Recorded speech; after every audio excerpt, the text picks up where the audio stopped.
नमस्कार मंडळी. हॉटेलमध्ये गेल्यावर आपण सगळ्यात आधी काय ऑर्डर करतो? तर गरमागरम बटर नान.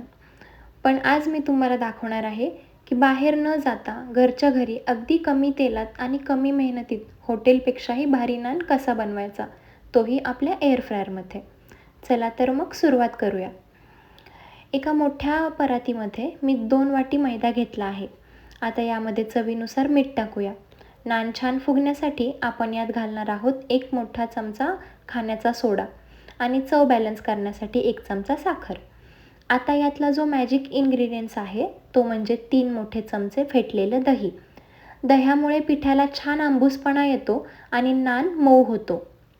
आता हे सर्व साहित्य अगदी कोरडंच व्यवस्थित मिक्स करून घ्या आणि मग थोडं थोडं पाणी घालून याचा मस्त मऊ गोळा मळून घ्या.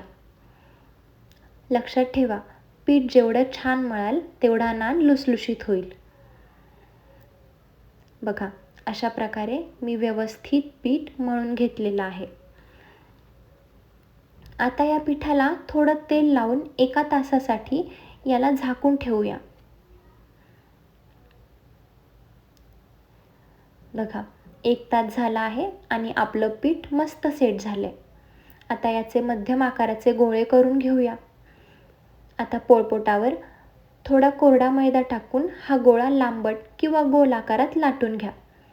जास्त पातळ लाटू नका, थोडा जाडसरच ठेवा म्हणजे तो छान फुगतो. आता यावर आपण टाकणार आहोत ब्लॅक कलोंजी. मित्रांनो, या कलोंजीला मराठीत नक्की काय म्हणतात हे मला तुम्ही कमेंटमध्ये नक्की सांगा. बघूया कोणाकोणाचं मराठी पक्का आहे.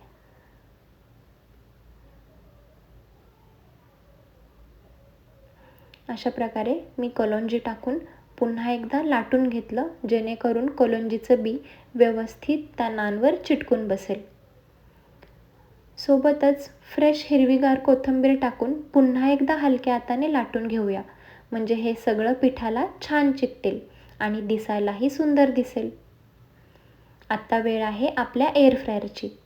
एअर फ्रायरच्या बास्केटमध्ये हा नान अलगद ठेवून देऊया.